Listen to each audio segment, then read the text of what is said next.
إن الحمد لله نحمده ونستعينه ونستغفره ونعوذ بالله من شرور أنفسنا وسيئات أعمالنا من يهدي الله فلا مضل له ومن يضلل فلا هادي له وأشهد أن لا إله إلا الله وحده لا شريك له وأشهد أن محمدا عبده ورسوله فإن أصدق الحديث كتاب الله وخير الهدي هدي محمد صلوات الله وسلام عليه وشر الأمور محدثاتها وكل محدثة بدعة وكل بدعة ضلالة وكل ضلالة في النار.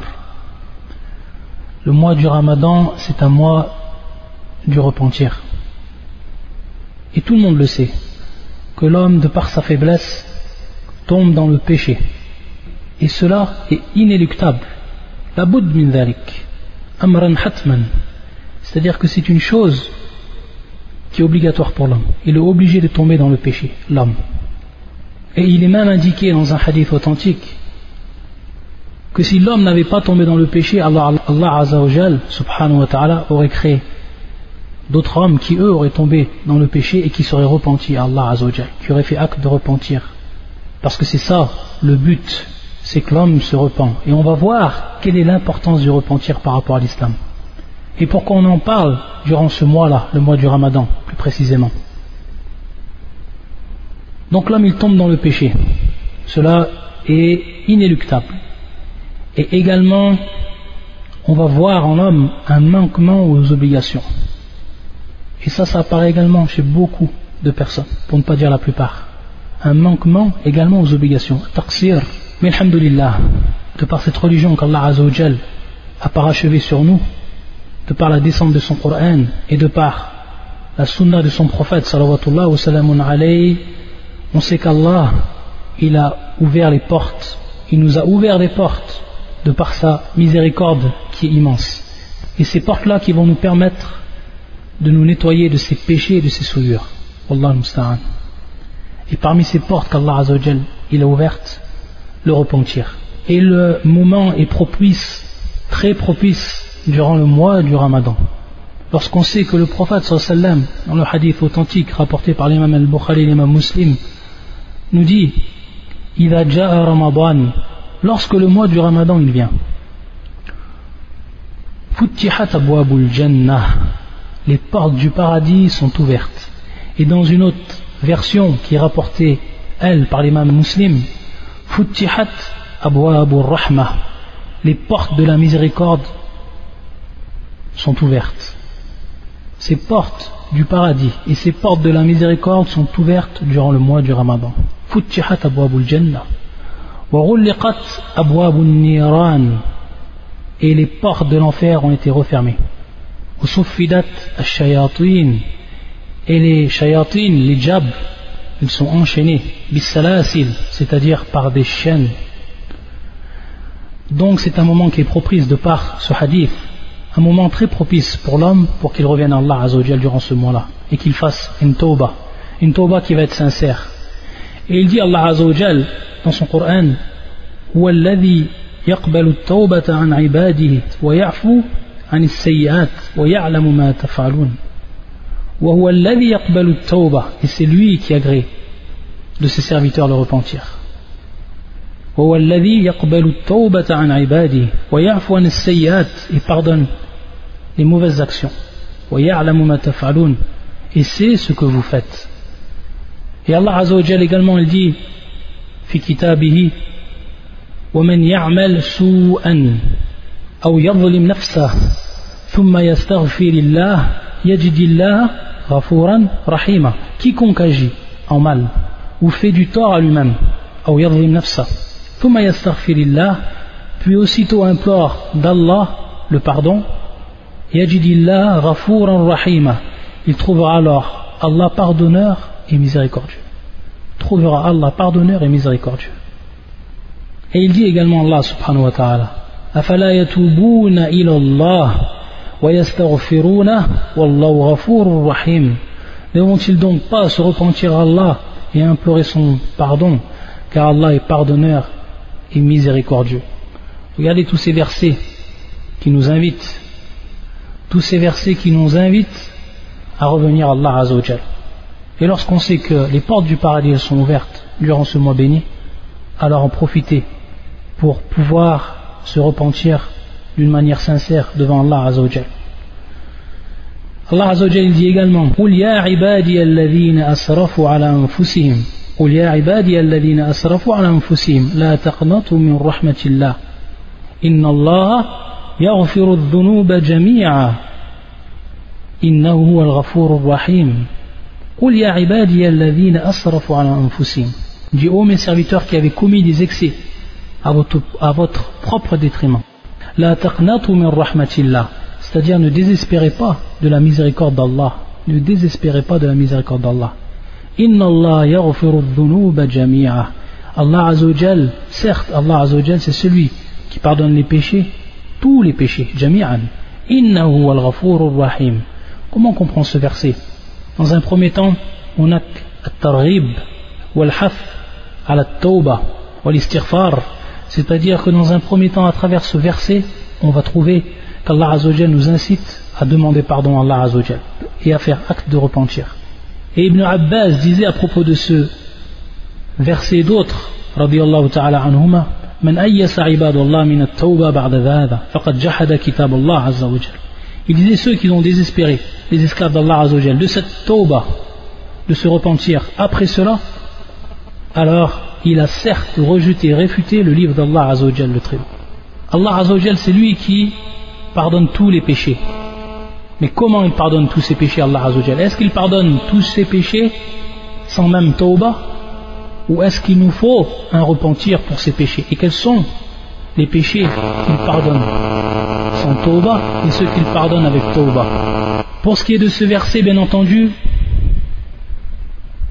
wa muqayyad, c'est-à-dire que il va être restreint à un autre verset qui est venu mettre en évidence quel est ce jar ou quelle va être la condition pour qu'Allah Azza wa Jal pardonne tous les péchés.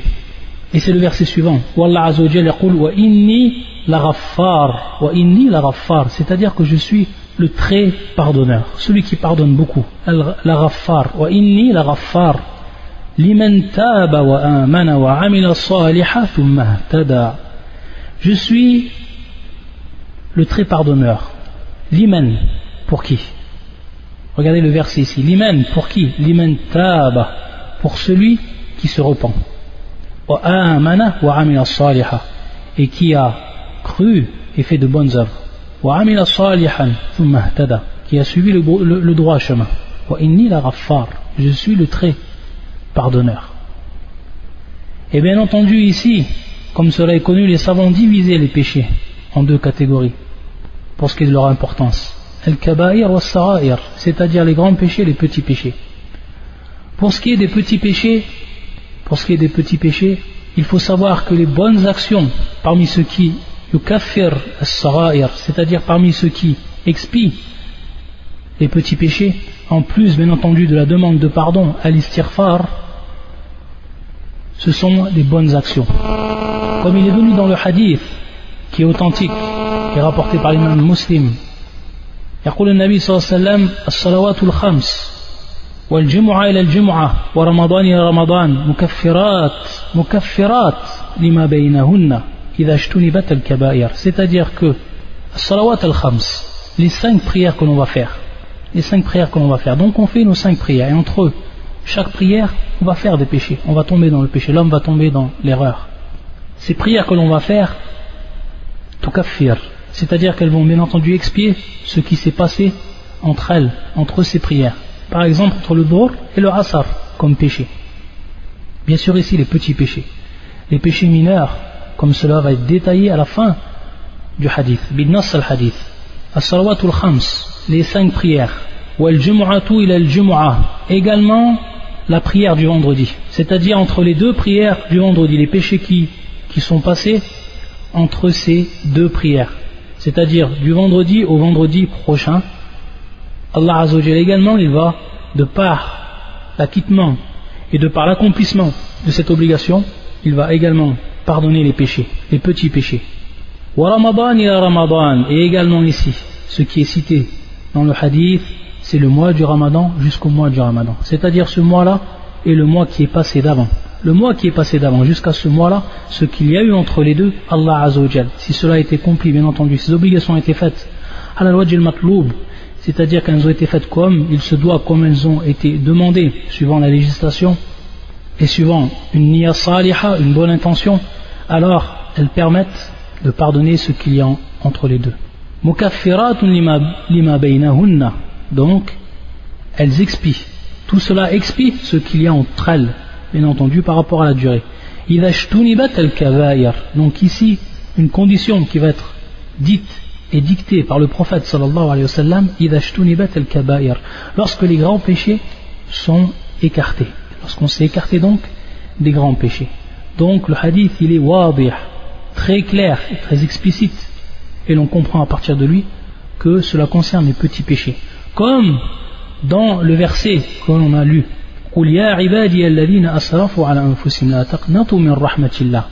il va comprendre également ce verset les grands péchés, mais ici à condition, comme on l'a vu dans l'autre verset, pour celui donc qui a fait l'acte de repentir, pour celui qui a fait l'acte de repentir. Et ça concerne bien entendu, et c'est une condition ici pour ce qui est des grands péchés. Même si certains savants disent que bimujarrad al-istighfar, il se peut que la personne, de par l'istighfar, c'est-à-dire la demande de pardon, qu'Allah Azza wa Jalla lui pardonne tous ses péchés. Tous ses péchés. Hada min fadlillah wa min rahmatillah. Mais qui peut prétendre cela? Qui peut avancer cela? Sachant que dans le hadith, comme il est cité, et également dans les autres versets, comme on les a compris, c'est que pour ce qui est des grands péchés, pour le pardon, il faut le repentir. Déjà dans cette vie d'ici-bas, il faut le repentir. Et également par rapport à ce verset, il ne va pas rentrer dedans ce qui est du shirk, sinon également avec le repentir. C'est-à-dire que même le plus grand des péchés qui est l'associationnisme, il faut que la personne yatoub, c'est-à-dire qu'elle se repente si elle est tombée dans l'associationnisme, qu'il soit grand ou qu'il soit petit, c'est-à-dire majeur ou mineur. Allah Azza wa Jal accepte ce repentir si durant sa vie il se repent vers lui subhanahu wa ta'ala sincèrement, et qu'ensuite bien entendu yuhsin islam, c'est-à-dire qu'il accomplit son islam comme il se doit. Taïb. Et ça concerne le polythéisme majeur et mineur également, c'est-à-dire que, et ça c'est l'avis de beaucoup de savants parmi les muhaqqiqin, comme Cheikh al-Islam ibn Taymiyyah, que celui qui tombe dans le polythéisme mineur et qui ne se repent pas, alors il ne rentre pas taht al-mashi'a, c'est-à-dire qu'il ne rentre pas sous la volonté d'Allah Azza wa Jal pour ce qui est de l'expiation des péchés. Comment on comprend cela? C'est-à-dire que automatiquement celui qui tombe dans le shirk al-asghar, polythéisme mineur, automatiquement il sera châtié et il ne rentre pas sous la volonté d'Allah Azza wa Jal. Qu'est-ce qu'on veut dire par mashi'a ici? C'est bien entendu cette parole connue, si Allah Azza wa Jal veut, il lui pardonne, et s'il veut, il le châtie. Ici non, s'il tombe dans le shirk, que ce soit le grand ou que ce soit le petit, il sera automatiquement châtié, sauf bien entendu à une seule condition, c'est ici at-tawbah, c'est-à-dire qu'il revienne de ce qu'il a fait. Et la preuve de cela, c'est la parole d'Allah Azza wa Jal, inna Allah la yaghfiru an yushraka bihi wa yaghfiru ma duna dhalika liman yasha. C'est-à-dire qu'Allah Azza wa Jal ne pardonne pas qu'on lui donne des associés, qu'on associe à lui quoi que ce soit. Et en dehors de cela, il pardonne à qui il veut, subhanahu wa ta'ala. Taïb, donc il est rentré ici, dans ce verset-là, anwa' al-shirk, c'est-à-dire les catégories du shirk. Et bien entendu, al-shirk al-akbar ou al-asghar, on comprend à partir de là que si la personne elle tombe dans l'associationnisme mineur, alors il faut savoir qu'il ne sera pardonné qu'à une seule condition, c'est-à-dire al-tawbah, c'est-à-dire le repentir. Contrairement donc aux autres péchés, et on veut dire par là les grands péchés al-kabaïr, que si l'homme meurt sans tawbah, c'est-à-dire si l'homme meurt sans tawbah, alors de par ces grands péchés il sera bien entendu taht al-mashi'a, il sera sous la volonté d'Allah Azza wa Jal, et on veut dire par là soit Allah Azza wa Jal lui pardonnera sans même donc cette tawbah s'il veut subhanahu wa ta'ala de par sa miséricorde, ou il le châtiera, et Allah Azza wa Jal est bien plus savant de ses créatures. Et également, lorsqu'on parle donc de tawbah et lorsqu'on parle de ce mois du Ramadan, alors voici un hadith qui peut faire frémir, wallah al-musta'an. un hadith qui peut faire peur lorsqu'on l'entend, et qui comprend bien entendu et qui est en relation avec ce qu'on est en train de citer. Un jour, le prophète sallallahu alayhi wa sallam, il est monté sur le minbar. Il est monté sur son minbar, le prophète sallallahu alayhi wa sallam. Ce hadith-là, il est rapporté par Ibn Khuzayma, ou l'imam Ahmed, ou al-Bayhaqi, min turuq, c'est-à-dire de plusieurs chaînes de transmission, an Abi Huraira. Et c'est un hadith qui est authentique. Et l'origine de ce hadith se trouve dans Sahih Muslim, de par fil ma'na, c'est-à-dire de par son sens. Un jour, le prophète sallallahu alayhi wa sallam, il est monté sur le minbar. Il a dit 3 fois Amin. Il a dit, le prophète sallallahu alayhi, Amin, Amin, Amin. Lorsque les compagnons ils ont entendu cela, on lui a demandé au prophète sallallahu alayhi wa sallam, Ya Rasulallah, innaka sa'at al-minbar. C'est-à-dire, ô envoyé d'Allah, tu es monté sur le minbar et tu as dit 3 fois Amin, c'est-à-dire tu as dit Amin, Amin wa Amin. Qu'est-ce qu'il a dit le prophète sallallahu alayhi wa sallam? Et écoutez bien cette parole. Écoutez bien ceux encore qui sont dans le péché durant ce mois du Ramadan. Regardez ce qu'il a dit le prophète sallallahu alayhi wa sallam. Inna Jibril alayhi salam atani faqal. Jibril, l'ange Gabriel alayhi salam, que la paix soit sur lui, m'est venu. Il est venu au prophète sallallahu alayhi wa sallam. Faqal, et il a dit, Man adraka shahr Ramadan. Celui donc qui est parvenu au mois du Ramadan. Falam yughfaru lah, et qui n'a pas été pardonné. Fadakhala an-nar, il rentre dans le feu. Fa'ab'adahu Allah, et Allah Azza wa Jal l'écartera bien entendu ici de sa miséricorde. Alors il a dit de dire, Jibril au prophète sallallahu alayhi wa sallam, Qul Amin, dis Amin. Ici c'est bien entendu en forme d'invocation, c'est-à-dire qu'il va invoquer à ceux qui n'ont pas été pardonnés durant ce mois, qui n'ont pas eu l'opportunité, ou plutôt qui n'ont pas profité de ce moment propice pour revenir à Allah Azza wa Jal, pour faire acte de repentir et pour demander pardon à l'istighfar, demander pardon à Allah Azza wa Jal de ses péchés, de leurs péchés. Qul Amin, faqultu Amin, Amin, Amin. C'est-à-dire que le prophète sallallahu alayhi wa sallam, il a répété 3 fois Amin par rapport à ce que Jibril a dit comme invocation, à titre d'invocation ici. Wallah al-musta'an. Hada al-hadith, ce hadith-là, il faut bien qu'on s'en rappelle durant ce mois béni. Et qu'on se rappelle cette dua de Jibril, alayhi salam, contre ceux qui ne vont même pas profiter de ce mois-là pour demander pardon à Allah Azza wa Jal et de se repentir donc, de se repentir à leur Seigneur, subhanahu wa ta'ala. Wallah al-musta'an. La ilaha illallah. Et pour ce qui est de Tawbah, il faut savoir que Tawbah, comme le citent les savants, il n'y a pas un acte qui est venu dans le shara, dans la législation, et qui a été plus aimé auprès d'Allah Azza wa Jal. لأن Allah Azza wa Jal, il se réjouit. Réjouissance ici. Al-Farah, il se réjouit lorsque l'homme revient à lui repentant. Il se réjouit, Allah subhanahu wa ta'ala. Al-Farah. Et Al-Farah, tab'an, min sifatillah. C'est-à-dire que ça fait partie des attributs d'Allah Azza wa Jal. Un attribut qui est propre à lui, subhanahu wa ta'ala. Yaliqu bi jalalihi. Un attribut qui lui appartient et qui est propre à lui, subhanahu wa ta'ala, et dont il ne ressemble à personne parmi ses créatures à travers cet attribut, comme tous les autres attributs.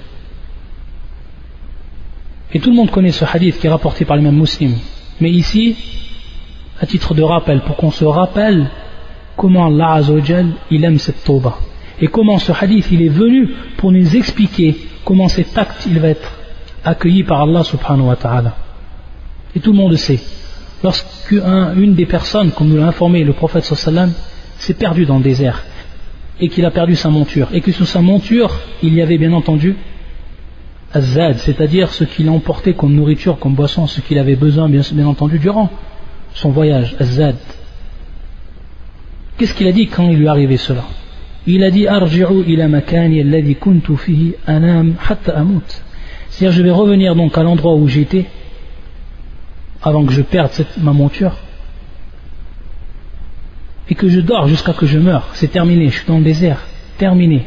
Comment vais-je faire maintenant sans une seule nourriture, sans même pouvoir monter sur ma monture afin de me diriger?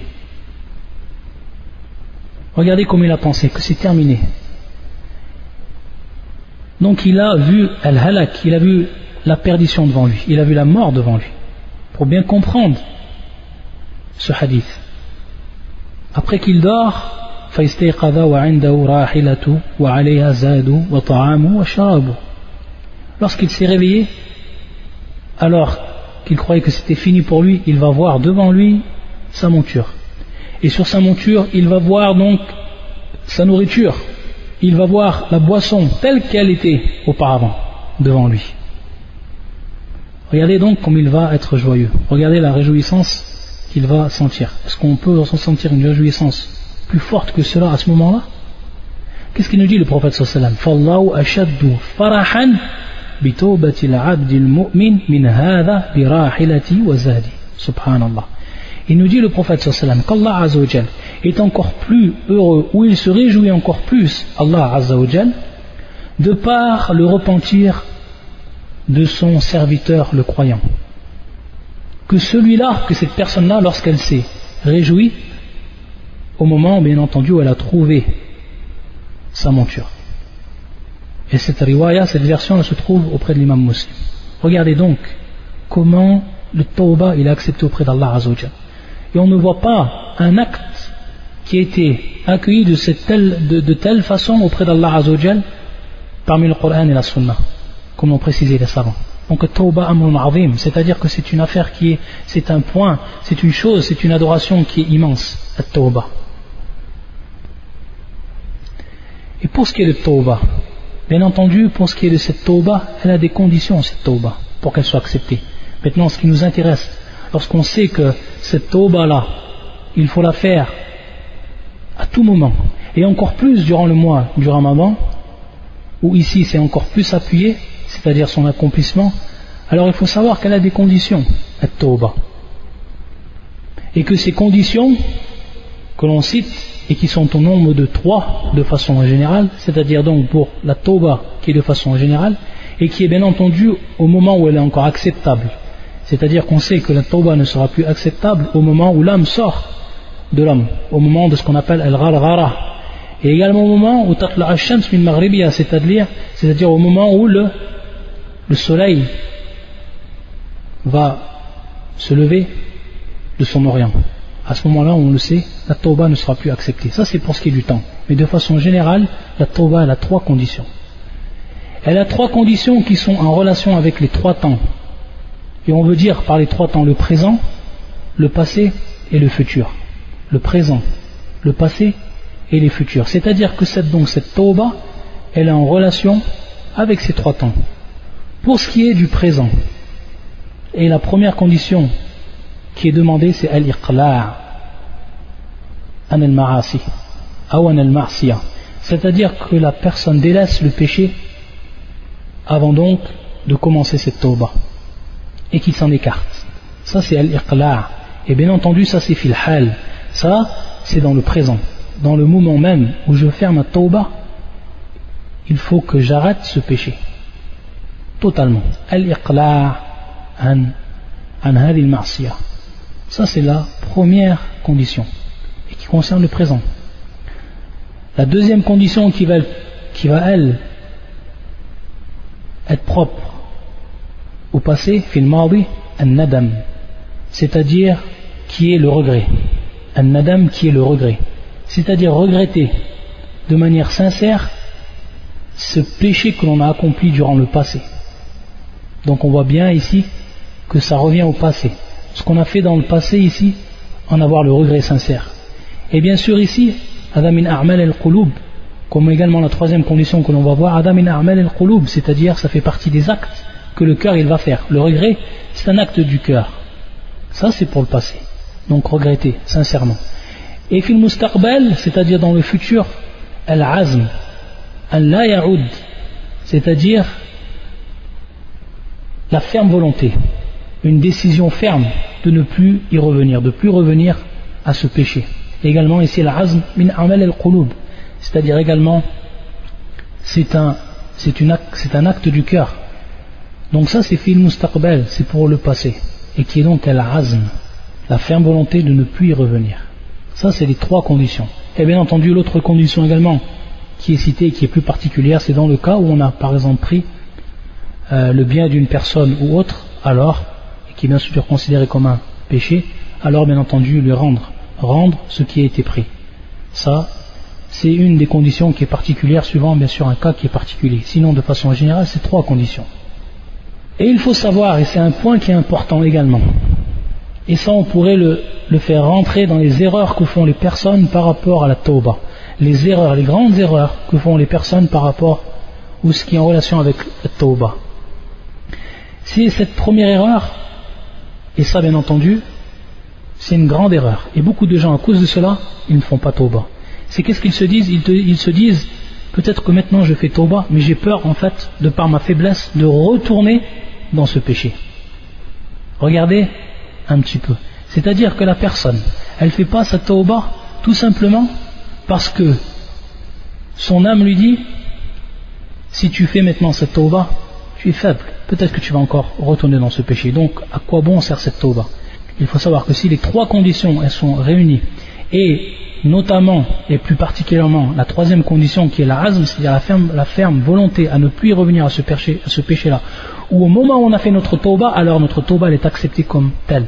Et bien entendu ici, la personne, ça revient à son cœur, et elle sait dans son cœur réellement au moment où elle fait sa tauba, si vraiment elle a eu l'azm, elle le sait ça. Et si après cela, après qu'elle a eu donc l'azm, la ferme volonté, et qu'elle retombe dans le péché, dans ce même péché, ou qu'elle retombe dans les péchés de façon générale, on va revenir pour ce qui est de tawbatu al-am ou al-khas, si elle revient à ce péché ou ces péchés, après qu'elle a eu sa tauba qui était acceptée, c'est-à-dire les trois conditions ont été remplies et comme telles, alors il faut savoir que cela n'a pas d'influence à sa première tauba, si c'était la première par exemple, et qu'elle est acceptée auprès d'Allah Azzawajal. Mais que maintenant, du fait qu'il est retombé dans le péché, il a besoin de refaire une autre tauba, c'est-à-dire de revenir. Et bien entendu, une nouvelle fois, d'être ferme dans sa volonté. Et s'il retombe encore une autre fois après, je dis bien, en ayant été ferme dans sa volonté, alors cette deuxième tauba sera également acceptée. Et même si cela c'est une centaine de fois, à chaque fois la tauba elle sera acceptée, si les conditions sont remplies. Et bien entendu, si bien entendu la personne fait tauba, et déjà avec sa niya, elle n'a pas l'azm, c'est-à-dire qu'elle sait déjà ou elle veut déjà retomber dans le péché, c'est-à-dire de par sa volonté, elle veut retomber dans le péché, bien entendu, elle n'aura pas ici accompli et répondu à la troisième condition. Donc la chose est claire, mais pour celle qui a répondu à ces conditions, et particulièrement la troisième, et qui est retombée dans ce péché, cette tauba elle est acceptée par Allah Azzawajal, et ainsi de suite. Ça donc c'est une première erreur que la personne fait pour ce qui est du tauba, et particulièrement également dans ce mois du Ramadan, dans ce mois béni, où les portes de la miséricorde sont ouvertes et les portes du paradis sont ouvertes. Également une erreur qui est faite, et une erreur qui est importante, c'est ta'jil at-tawba, c'est-à-dire toujours remettre la tawba et le repentir à plus tard, c'est-à-dire le retarder. Également ça c'est une grosse erreur. Et bien souvent ça vient de ce que la personne croit qu'elle va mourir bien plus tard. Al-amal, c'est-à-dire qu'elle a encore l'espoir qu'elle va vivre longtemps. Qui c'est qui t'a dit que demain tu ne vas pas mourir? Qui t'a fait prendre connaissance de la date de ta mort? Personne. Personne. Adam min al-ghaib. Ça fait partie de l'invisible. Personne ne peut savoir quand il va mourir ou où il va mourir. Donc également une des grandes erreurs qui est faite par l'arabe et qui est ta'jil at-tawba, c'est-à-dire remettre le repentir et le retarder. Également une grande erreur qui est faite chez ceux qui veulent la tawba, ceux qui pratiquent, qui font acte de repentir, c'est ce qu'on appelle al-ghaflatu an at-tawba. Mimma la ya'lamu al-'abd min dhunubihi. C'est que dans certains cas, et ça c'est grave également, c'est que dans certains cas, la personne, elle fait des péchés, soit des péchés qui sont dissimulés, ou soit elle fait des péchés dont l'homme l'ignore, c'est-à-dire qu'elle fait des péchés dont elle ignore que ces péchés sont des péchés, considérés comme des péchés. La personne elle l'ignore. Donc comment elle va faire tauba d'un tel péché? Et également, comment elle va faire tauba d'un péché qui est dissimulé, c'est-à-dire qu'elle ne voit pas et qu'elle ne ressent pas, et pourtant c'est bel et bien un péché. Et ici la seule condition pour que cela soit bien entendu effacé et accepté, c'est ce qu'on appelle donc at-tawbatu amma, c'est-à-dire une tauba qui va être générale. Et maintenant, on va voir qu'il y a deux sortes de tauba, c'est-à-dire la tauba, le repentir qui est général, c'est-à-dire que la personne elle fait un tauba de tous ses péchés, qu'elle fait un tauba de tous ses péchés. La personne elle a plusieurs péchés, elle décide de faire un tauba de tous ces péchés-là. Ça c'est tawbatun amma. Et bien entendu, par rapport à ça, si la tauba elle est acceptée et si elle est faite comme il se doit, alors tous les péchés seront effacés et Allah Azza wa Jal va accepter cette tauba comme telle. Mais il y a également, et donc c'est ici qu'elle a son rôle cette tauba, c'est-à-dire qu'elle va non seulement nous pardonner les péchés qui sont dissimulés, mais également les péchés qui sont ignorés. Et on va revenir à un hadith du prophète sallallahu alayhi wa sallam, et qui est également une invocation que l'on va maintenant apprendre tout le monde, tellement elle est importante cette invocation, que tout le monde va apprendre, qu'on va l'écrire en arabe, en phonétique s'il le faut, et également en français sa traduction, pour qu'on l'apprenne et qu'on la sache cette dua, tellement elle est importante. Pour ce qui est donc de la deuxième tauba, c'est celle qui est khassa, taubatun khassa, celle qui est particulière. Et on veut dire par là, celle qui est particulière, c'est la personne a plusieurs péchés, mais elle fait la tauba par rapport à un péché, c'est-à-dire qu'elle veut arrêter ce péché-là, qui est particulier. Et donc elle fait un tauba par rapport à ce péché. Ça c'est ce qu'on appelle taubatun khassa. Donc, bien entendu, si la personne fait tauba par rapport à ce péché sera pardonné. Et ce repentir sera accepté par rapport à ce péché. Par rapport à ce péché, il sera accepté, bien entendu. Mais les autres péchés restent comme tels. Taïb. Donc ça c'est taubatul khassa, celle qui est particulière. Donc différence entre celle qui est am et celle qui est particulière. Et celle qui est particulière et qui va être faite par l'abd, bien entendu ici, il ne va pas rentrer, il ne va pas pardonner les péchés qui sont dissimulés ou ceux dont l'homme ignore que ce sont des péchés, qui sont comme tels. Et ici, un hadith qui nous concerne et qui est très important. Un hadith qui est rapporté par l'imam al-Bukhari fi Adab al-Mufrad, qui est un hadith authentique, où le prophète sallallahu alayhi wa sallam a dit Ash-shirku fi hadhihi al-umma akhfa min dabib an-naml. Il a dit le prophète sallallahu alayhi wa sallam, l'associationnisme, et qui fait bien entendu, l'associationnisme fait partie des péchés, il est considéré comme un péché. Lorsque on dit al-kabaïr, les grands péchés, bien entendu, ça c'est un istilah, c'est-à-dire c'est une convention que l'on dit pour différencier ce qui est des grands péchés et qui rentrent donc tart al-mashia, qui rentrent donc sous la volonté d'Allah. S'il veut il pardonne, s'il veut il ne pardonne pas pour celui qui n'a pas fait repentir, contrairement au shirk. Mais le shirk kadjins, c'est-à-dire comme nature, c'est un péché, considéré comme un péché, le plus grand des péchés. Ash-shirku fi hadhihi al-umma akhfa min dabib an-naml. C'est-à-dire le prophète sallallahu nous informe que l'associationnisme dans cette communauté est encore plus dissimulé. Il fait une comparaison ici. Lorsqu'on voit une fourmi, cette fourmi elle marche. Cette fourmi, lorsqu'elle marche sur ses pattes, il y a un bruit qui va en sortir automatiquement. Mais ce bruit il est tellement infime. Est-ce que c'est possible qu'on l'entende? Est-ce que c'est possible qu'on entende donc, de par nos propres oreilles, qu'on entende donc cette mouche, ou parfois cette fourmi qui est en train de marcher? Bien sûr non. Le prophète sallallahu alayhi wa sallam fait une comparaison par rapport à cela. Il dit Akhfa min dabib an-namr. C'est-à-dire qu'il est encore plus dissimulé que ce bruit que fait la fourmi lorsqu'elle marche. Faqala Abu Bakr, parce qu'il a entendu cela, Abu Bakr As-Siddiq radiyallahu ta'ala an, قال فكيف الخلاص من يا رسول الله, c'est-à-dire comment on va s'en débarrasser donc de cela au prophète d'Allah. Et c'est à ce moment-là que le prophète il va lui enseigner une dua, et donc il l'enseigne à Abu Bakr, il l'enseigne à sa communauté présente et à sa communauté à venir, à tout le monde, à tous les musulmans. Et cette dua qui est la suivante: Allahumma inni a'udhu bika an ushrika bik wa ana a'lam wa astaghfiruka lima la a'lam wa astaghfiruka lima la a'lam. Allahumma inni a'udhu bika an ushrika bik wa ana a'lam. Ça c'est la première partie. Allahumma inni a'udhu bika an ushrika bik wa ana a'lam. C'est-à-dire ici, on demande, ô mon Seigneur, on demande ici la protection. On demande à Allah Azza wa Jal la protection, ô mon Seigneur, je demande donc protection auprès de toi, inni a'udhu bika an ushrika bik. C'est-à-dire que je fasse acte d'associationnisme, que j'associe à toi. Donc, quoi que ce soit.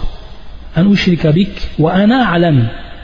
Et je suis, et je sais, c'est-à-dire je suis conscient de cela, et j'ai science de cela. Donc ici, c'est en état de science. Wa ana a'lam, c'est-à-dire que je sais ce que je fais. Taïb, donc ici on demande de se protéger pour pas tomber dans ce qu'on sait qui est shirk et qu'on pourrait y tomber dedans. Donc avec science, bi'ilm ici. Allahumma inni a'udhu bika an ushrika bika wa ana a'lam. Allahumma inni a'udhu bika an ushrika bika wa ana a'lam. Et la deuxième partie, wa astaghfiruk lima la a'lam. Et je demande donc pardon, et je te demande donc pardon pour ce que je ne sais pas, dont je n'ai pas science, la a'lam. Wa astaghfiruka lima la a'lam. Et je te demande pardon pour ce que je ne connais pas et je ne sais pas, dont je n'ai pas science. Donc regardez cette dua comme elle est importante, et donc tout musulman il l'apprend et il la répète cette dua, et il la dit: Allahumma inni a'udhu bika an ushrika bika wa ana a'lam wa astaghfiruka lima la a'lam. Et également une mise en garde qui est faite, et c'est le dernier point Inch'Allah par rapport à ce sujet-là, c'est tawbatul kadhabin. Tawbatul kadhabin, c'est-à-dire le repentir des menteurs. Le repentir des menteurs. Ceux en fait qui vont délaisser les péchés à cause d'un mania, c'est-à-dire que ce soit une maladie, une chose qui les a empêchés de faire ces péchés. C'est-à-dire que ce soit à cause d'une maladie ou que ce soit une cause quelconque. Ou alors également de peur ou dans l'espoir d'une place d'honneur. C'est-à-dire la personne a peur de perdre sa place, une bonne place qu'elle a, alors elle délaisse le péché. Ou alors au contraire elle veut atteindre une place dans la société ou autre, et donc elle délaisse également ses péchés dans ce but-là. Et si bien entendu, et elle va considérer ça comme tawbah. Et si ensuite l'occasion lui revient donc de refaire ses péchés, que la maladie cesse, se dissipe, qu'il soit guéri, ou que cette impossibilité devienne possibilité, alors on le voit qu'il revient directement à ce péché. Ça c'est tawbatul kadhabin. Ça c'est le repentir des menteurs. Ayyadan billah. Subhanakallahumma bihamdika. أشهد أن لا إله إلا أنت أستغفرك وأتوب إليك وصلى الله على محمد وعلى آله وصحبه أجمعين والسلام عليكم ورحمة الله وبركاته.